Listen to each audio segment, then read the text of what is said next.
Halo Sobat PKD, kita akan belajar bersama terkait kompetensi manajerial. Saat ini kita akan membahas terkait kompetensi integritas. Seperti apa kompetensi integritas? Mari kita simak bersama. Ya, pertanyaannya mengapa? Why? Mengapa integritas itu menjadi salah satu kompetensi manajerial bagi ASN? Dan kita juga harus mengerti, kemudian memahami, dan melaksanakan dari sebuah pertanyaan dasar. Mengapa integritas itu penting bagi kita, khususnya ASN, dalam memberikan pelayanan ataupun dalam bekerja sesuai dengan bidang tugasnya masing-masing. Di sini kita lihat dari 10 karakteristik ASN yang baik, ternyata integritas itu menduduki urutan yang pertama. Selain dari komunikasi, kemudian kemampuan untuk membagi tugas, dan juga pengetahuan, empati, dan sebagainya, integritas ini adalah urutan yang pertama bagi ASN yang baik. Menurut John Maxwell, pada bukunya Developing the Leader with You, ini menyampaikan bahwasanya pemimpin yang berintegritas itu mempunyai karakteristik yaitu mampu membangun kepercayaan, kemudian memiliki nilai pengaruh yang tinggi, serta mempunyai standar yang tinggi dalam rangka untuk menuju target atau mencapai tujuan. Nah, Sobat PKD, kita mengutip apa yang disampaikan oleh Bung Hatta, bahwasanya kurang cerdas itu dapat diperbaiki dengan belajar. Kurang cakap dapat dihilangkan dengan pengamalan. Nah, kalau tidak jujur, itu yang sulit diperbaiki. Itu kata-kata yang disampaikan oleh Bung Hatta. Kemudian, apakah sebenarnya integritas itu?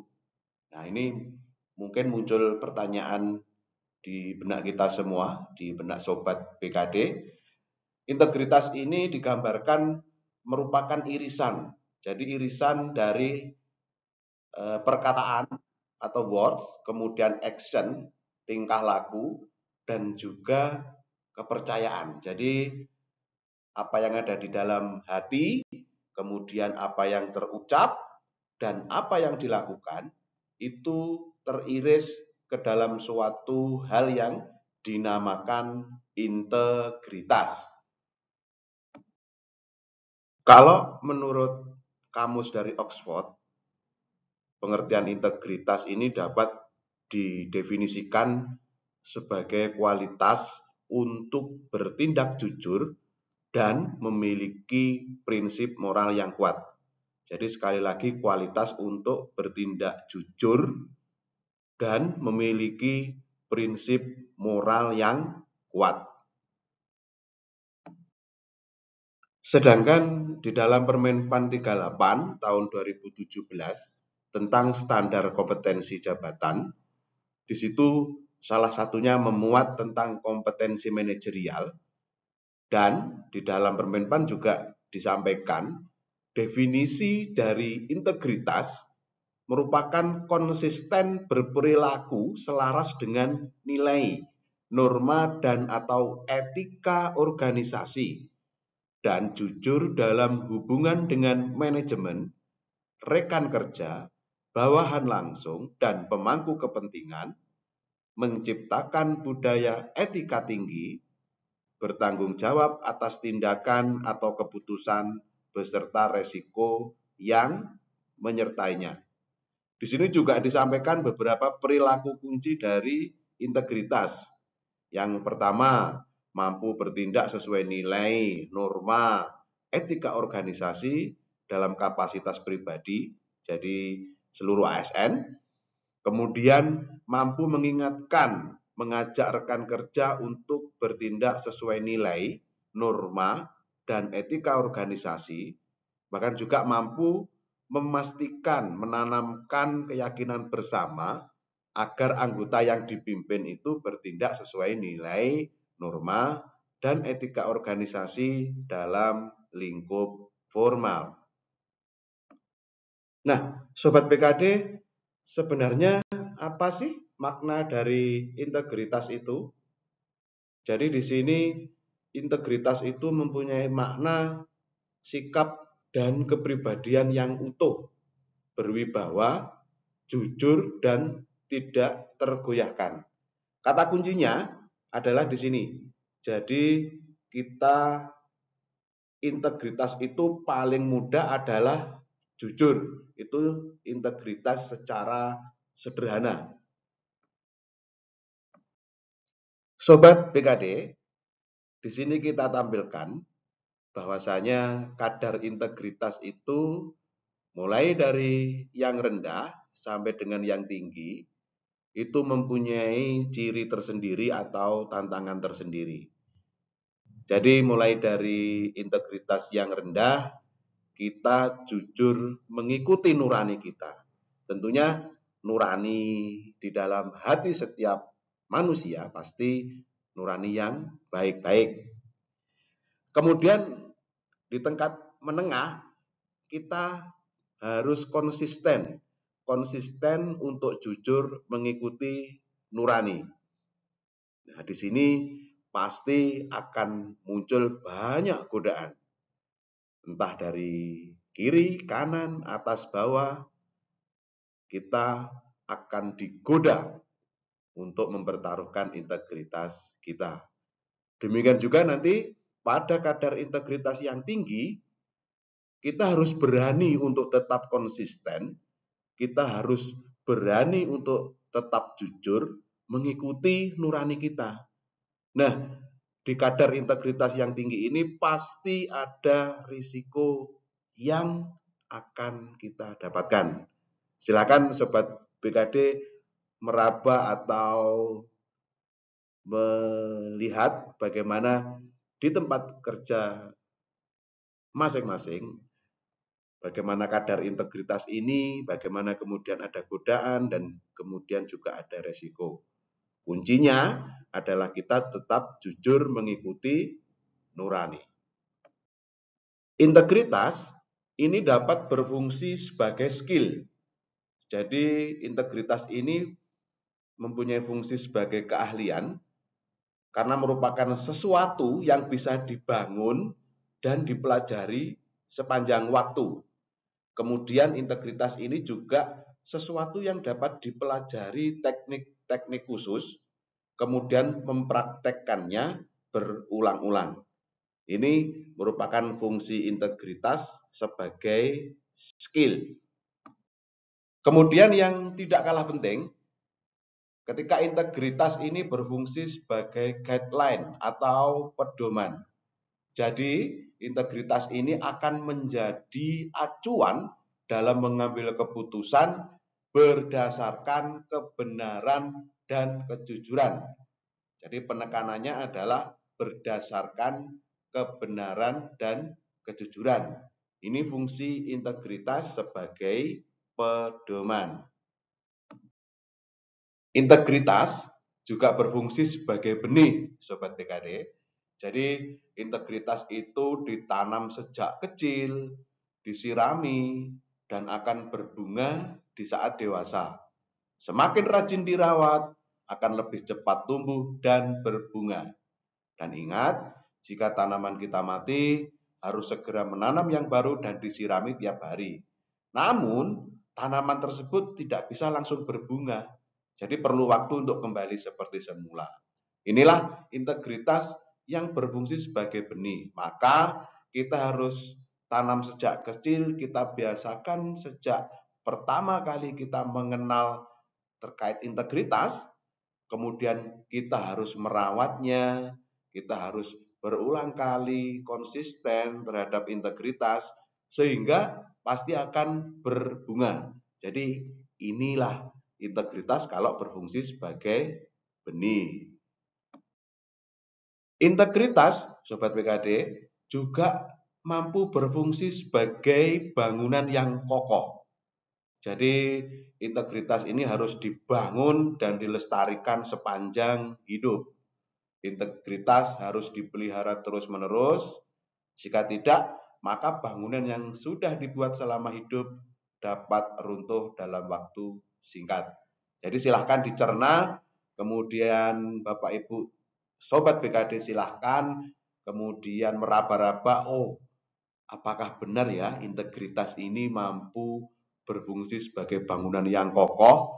Bagaimana nanti sebuah organisasi kalau tidak dilestarikan terkait integritasnya, apakah bisa berlangsung lama? Kemudian kalau tidak dipelihara integritasnya, apakah bangunan atau organisasi ini dapat hidup selamanya dan sebagainya. Jadi silahkan saling sharing dengan rekan kerja atau yang lainnya, apakah kira-kira fungsi integritas sebagai bangunan ini cocok juga di dalam sebuah organisasi masing-masing.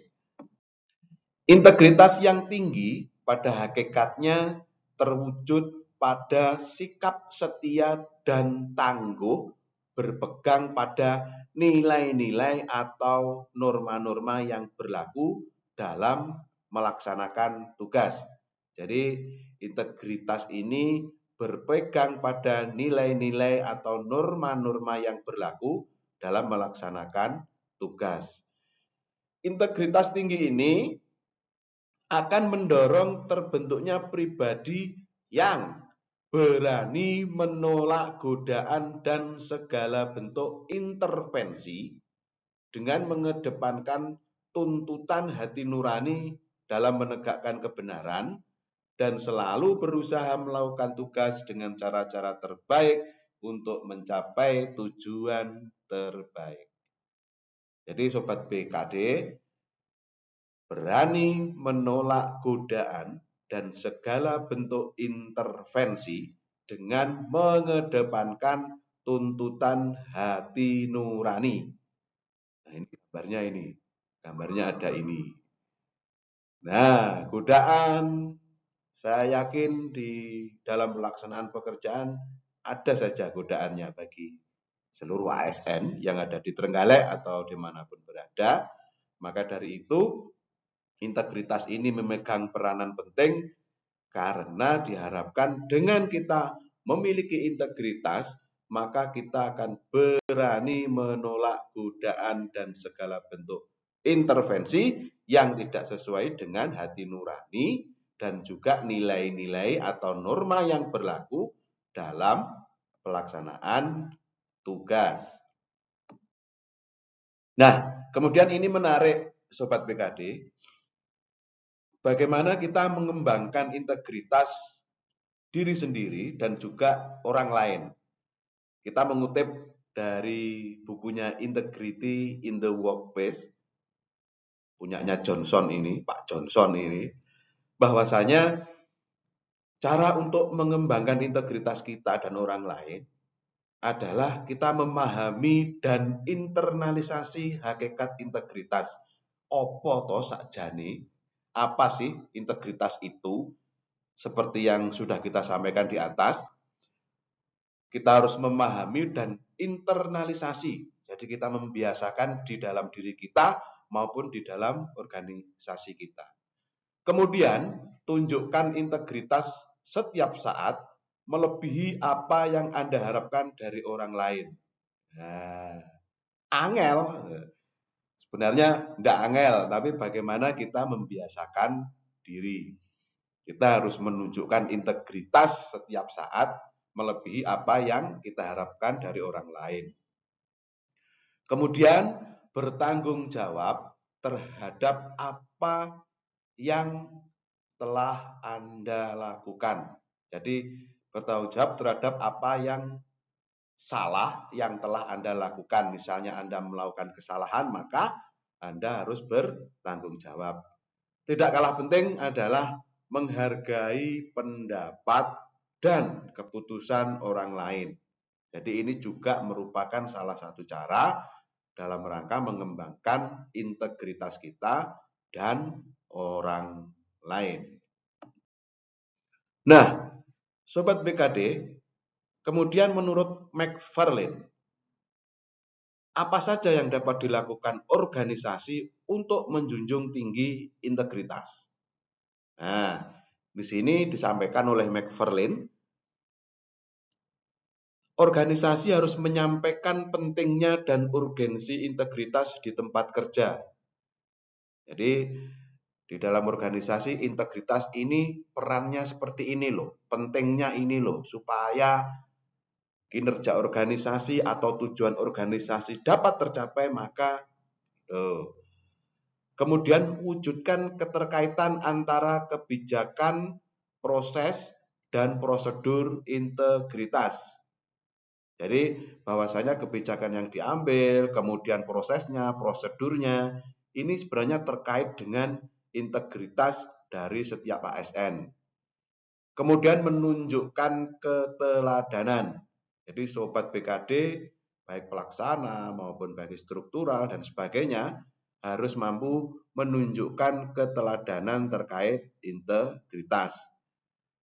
Tangani dengan cepat apabila terjadi pelanggaran integritas. Kemudian yang tidak kalah penting adalah sosialisasikan secara terus-menerus tentang integritas. Nah, Sobat BKD, mungkin sedikit hal yang bisa kami sampaikan. Jadi di materi yang sudah kita sampaikan tadi, beberapa hal terkait integritas, saya sampaikan terima kasih. Mari kita untuk terus belajar bersama. Cukup sekian dari tim pengembangan kompetensi Badan Kepegawaian Daerah. Kita bertemu lagi di pembelajaran yang lain. Sampai jumpa.